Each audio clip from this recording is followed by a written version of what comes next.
Okay, hi everyone. So today we'll be looking at kinematics. So kinematics in one dimension. So there's a few things that we are going to look at. So we'll look at examples. So remember last time we spoke about vectors and scalars, and we said we have something called a number, which is a mathematical object. Then we have a scalar, and we had a vector. Okay, so today we are studying examples of these.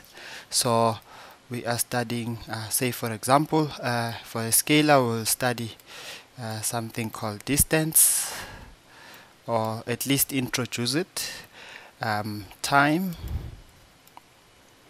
and then the equivalent for a vector. When we have distance, we have displacement for a vector.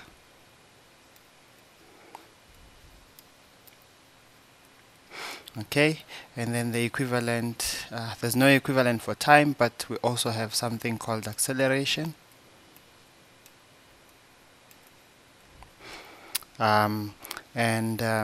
Yeah, so velocity, which corresponds to speed when we go to scalars.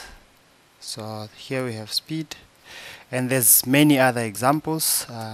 Maybe let's just mention them, but we're not going to study them in this section. So for scalars we also have mass, we have temperature, we have volume,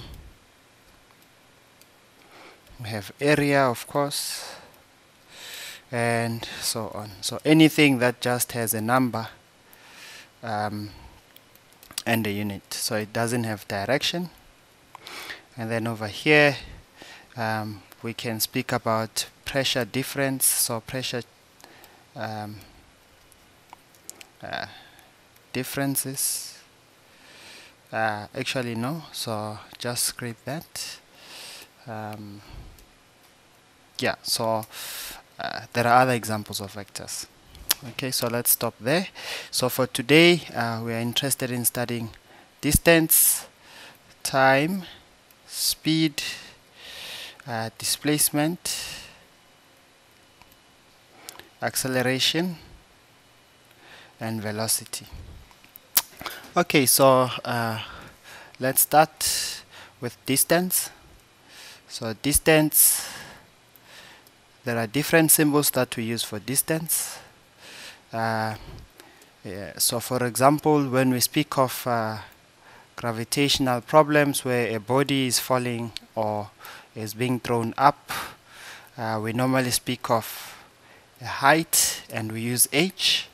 So in this case we use height. Normally people will use h to represent this, whereas if you have, say for example, a car moving along a road or in the x direction, for this we normally have distance, which we use s. Sometimes people use d for this, and distance, d, or height, or s, or whatever symbol you use, is measured in meters. Okay, so the SI unit is meters, and we just write the symbol m, so that's the unit. And then the formula, well, before we speak of the formula, we also have time. So we also have time, and time is normally by a clock or an equivalent, and we measure time in seconds, so that's the SI unit. Sometimes it can be given in other units like minutes or hours, and you have to convert these into seconds if you are working with SI units or any problem that we have. So anytime we write down an equation, so say for example we write S is equals to Vt, in these equations you always work with SI units. So make sure that you convert everything to SI units before you plug them in. Before you plug in the value. So for example, say a car is moving at 5 kilometers per hour, and okay, 5 is a bad number. Let's just change 5. Okay, let's choose a clever number. So let's say we have 3.6 kilometers per hour, and the car travels for say 2 seconds. Okay, and we want to know what distance it covers. You can see that here there's no match, so the time is in seconds and the speed or the velocity is given in kilometers per hour, so we need to convert the kilometers per hour to SI units, and we know that to go from kilometers per hour to meters per second, we just divide by divide by 3.6, then you will get that the car goes at 1 meter per second. And then it's very easy to find the distance S. Do not confuse also, most people would confuse these two. This S is a unit for time, it's in seconds, and this S is for distance. So it's one of the examples of scalars. They are not the same thing. So in this case, then we would get that S is equals to Vt, and V is just 1, and time is 2. So the car just covers 2 meters. Okay, in 1 second. And that's the distance that it covers. So be very careful with the units.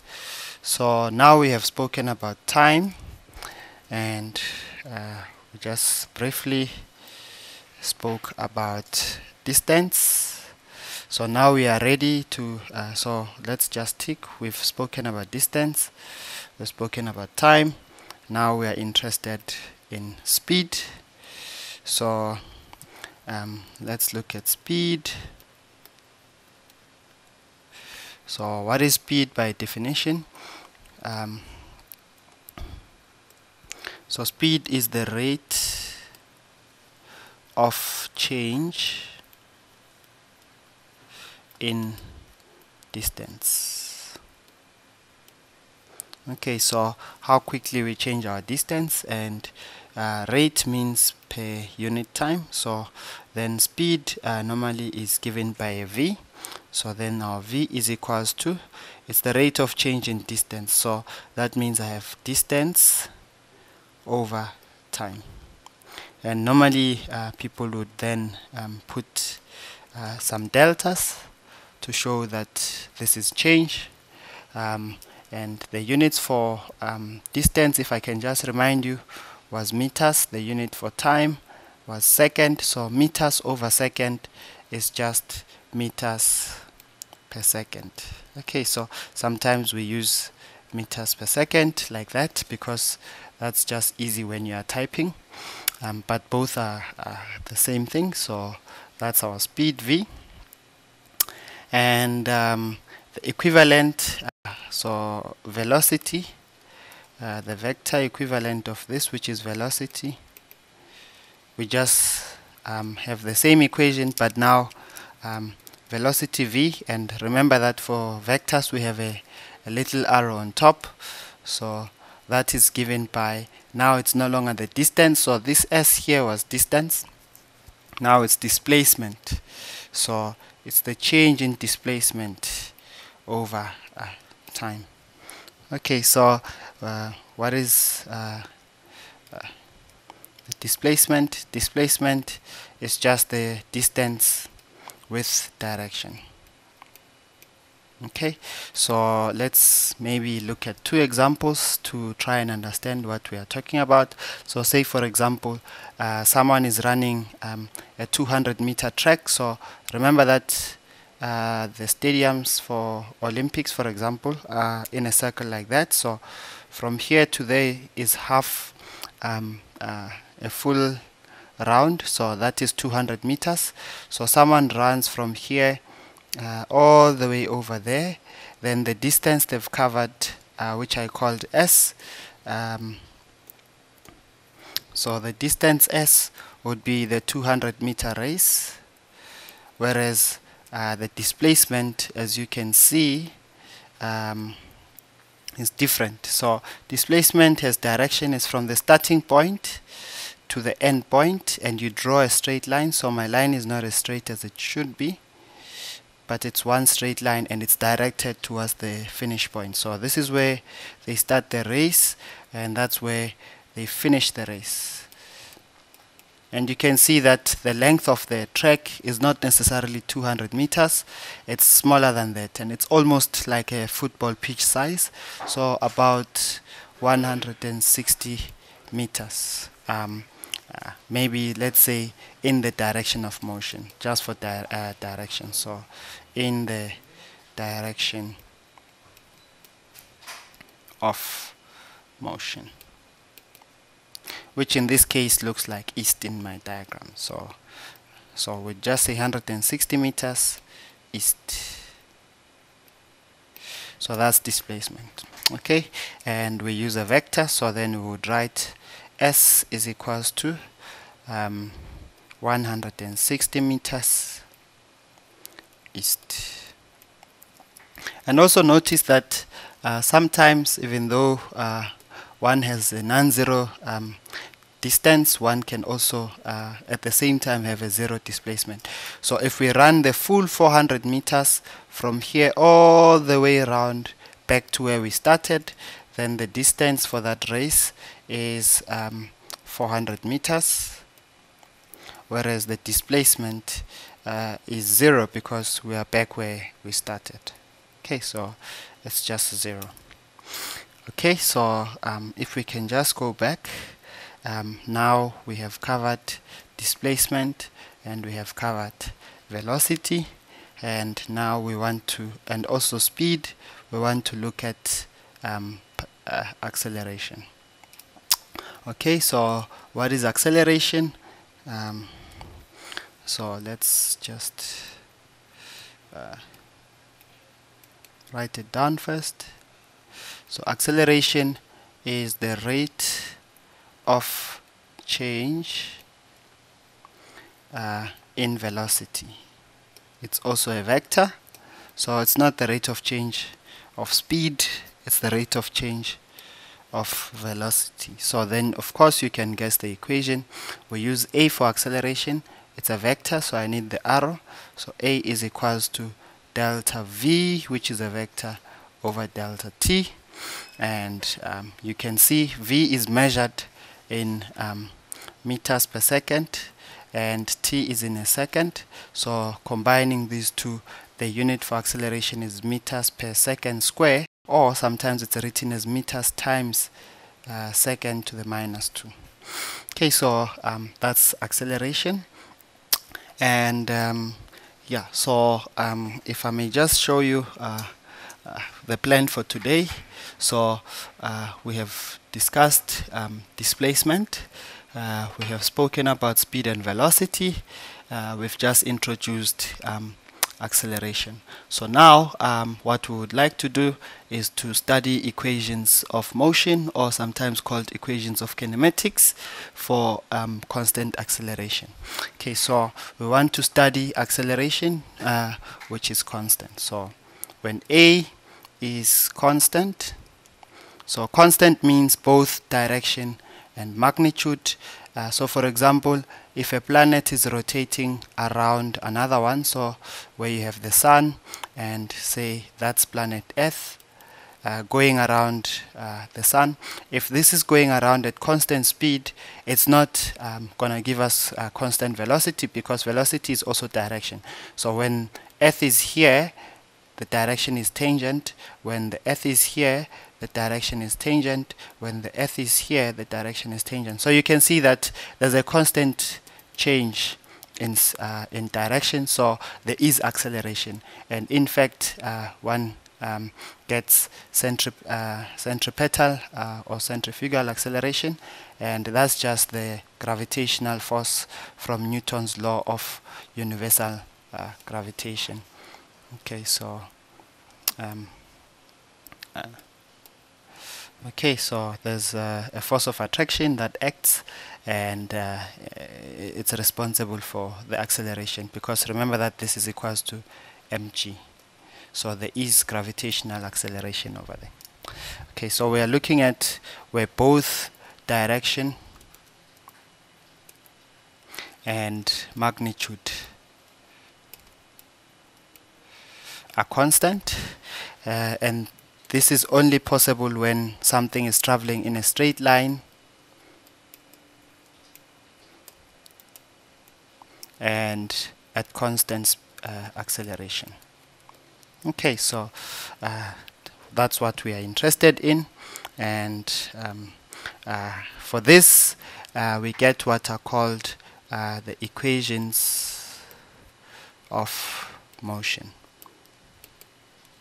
Okay, so there are 4 equations of motion. I'm actually going to state them and then define the symbols. So just a reminder, we spoke about speed and we said we use V for speed, we had S or H for distance, and we had A for acceleration, we had T for time. So using these symbols, we differentiate between speed. So normally we would have initial speed, so we use small letter I for that, just to say it's the initial speed. We also have the final speed or final velocity, and then when we speak about direction, motion in the y direction, we use H. In the x direction we use S. So that's for y and that's for x. Okay, and then acceleration, there's a notation. So when we have free falling bodies or something going towards Earth, we normally use g for that, and g is known, it's 9.8 meters per square seconds. If you want to be more accurate, you can just say 9.81, and then t is always t. Okay, so depending if you can check, so here how many variables do we have? We've got 1, 2, 3, 4, because remember this is also a, and 5 with t. So with these 5, there are 4 equations of motion that help us to find any of the unknowns, and the equations of motion are the following. So we've got Vf equals Vi plus At, and remember that A can is substituted for G when we have a free falling body or any motion under the influence of gravity only. And then we have another one, which is Vf squared equals Vi squared plus 2As.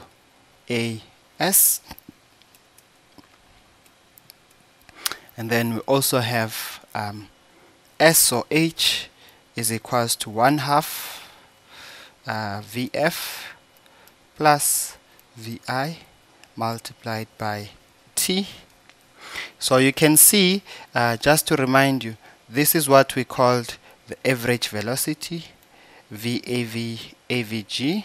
So it's just S is equals to Vt, which is the case where normally one doesn't have acceleration, but because the speed is changing, we have final, we have initial, there is acceleration here, which is constant.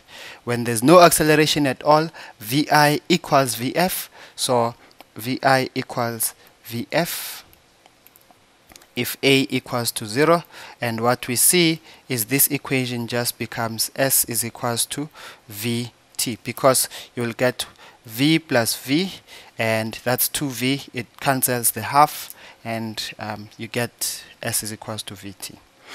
Okay, and then finally we have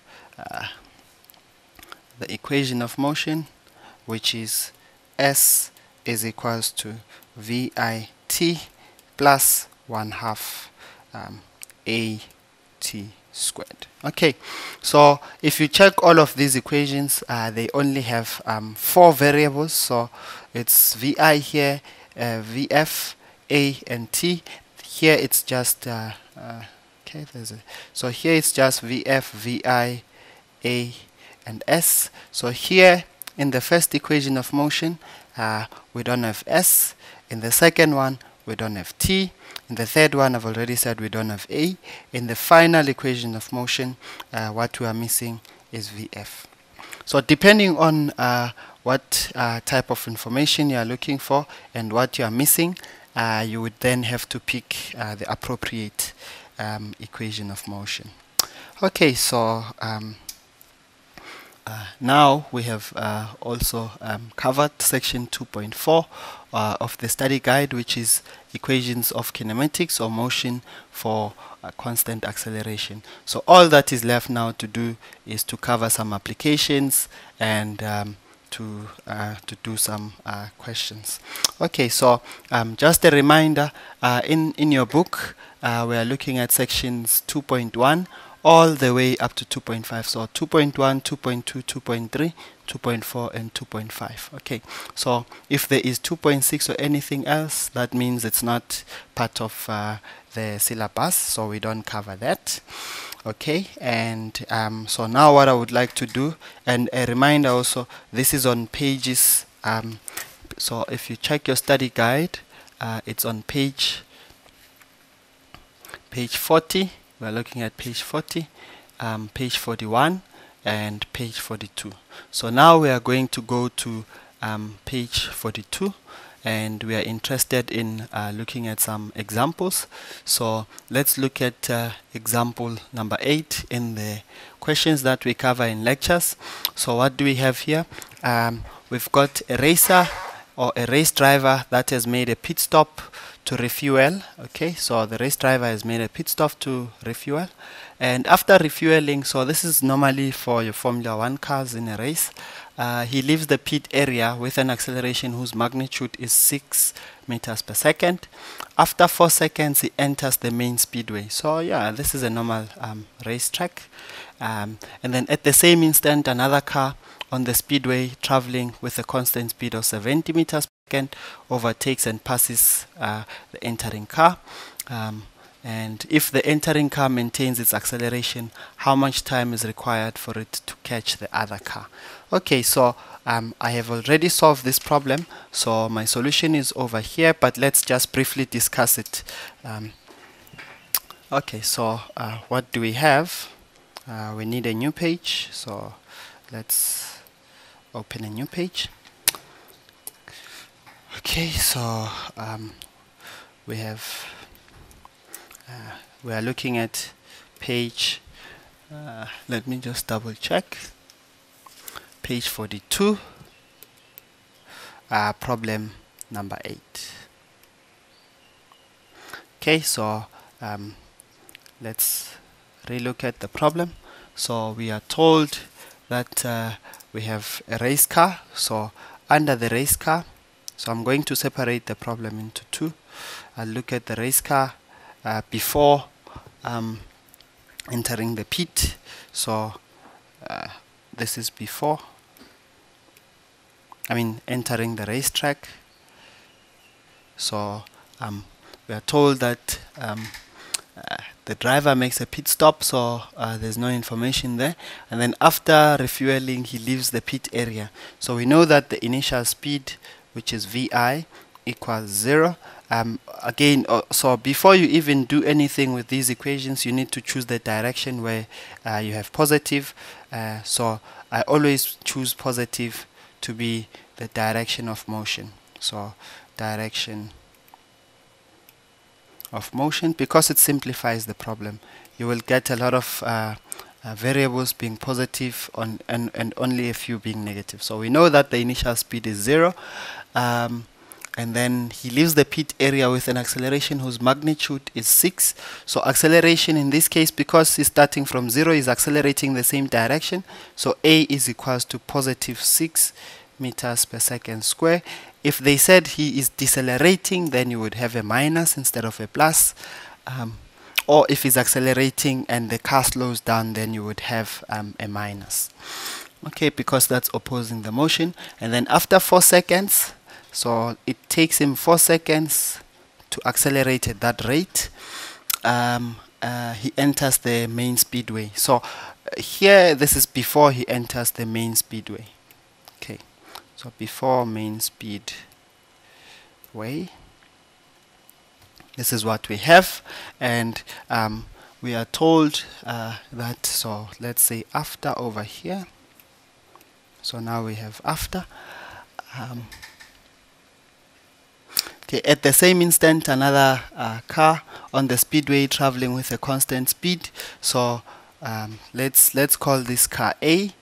After we have car B, and car B is traveling at V is equals to 70 meters per second, and it's constant. So that means the acceleration is 0, and we can just use S is equals to Vt. Okay, so what else are we told?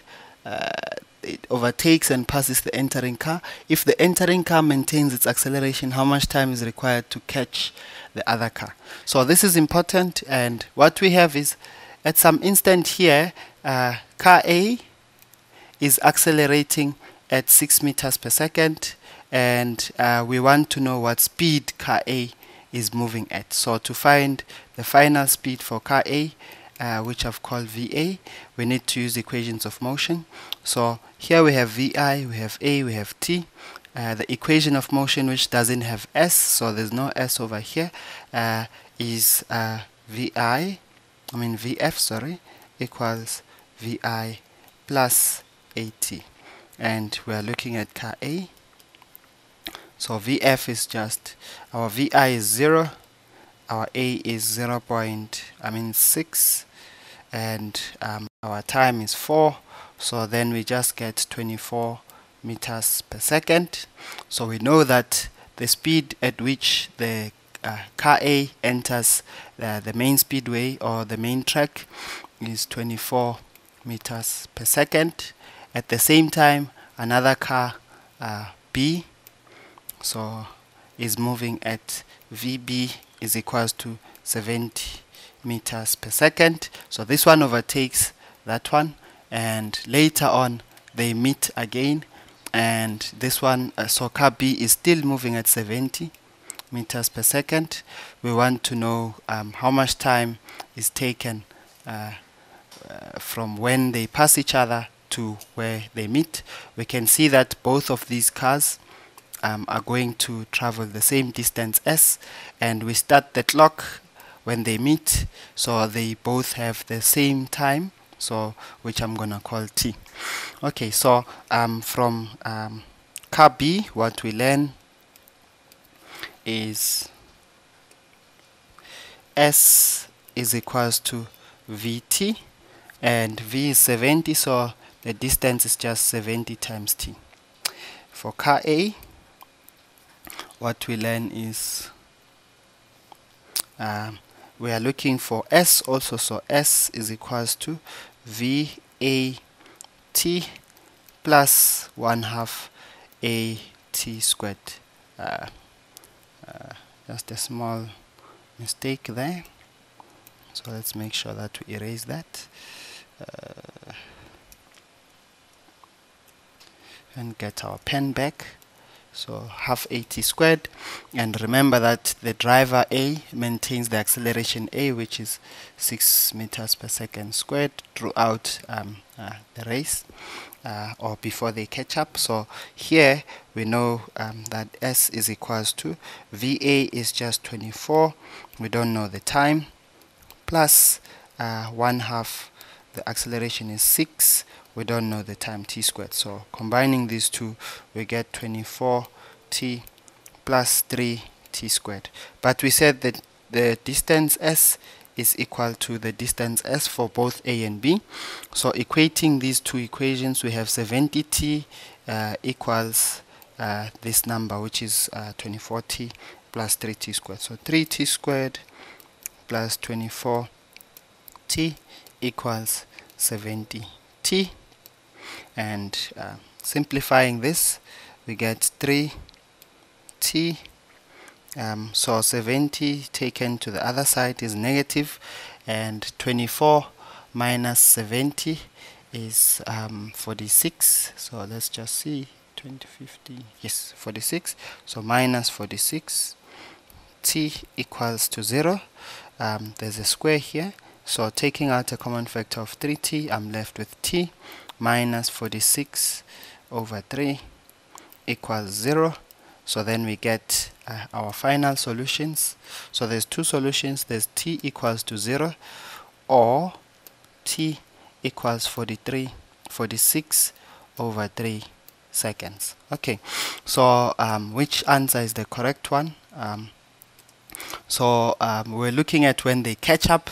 This is when overtaking takes place. So at t is equals to 0, that's where car A is overtaken by car B. So that's not our solution, and our solution for catching up then would be after 46 over 3 seconds. Okay, so it's about 15.33. So t is equals to 15.33 seconds.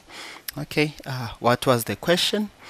So the question is, how much time is required for it to catch the other car? And that's the 43.33. Okay, so now we have looked at number 8. Now we are interested in number 7. Okay, so number 7.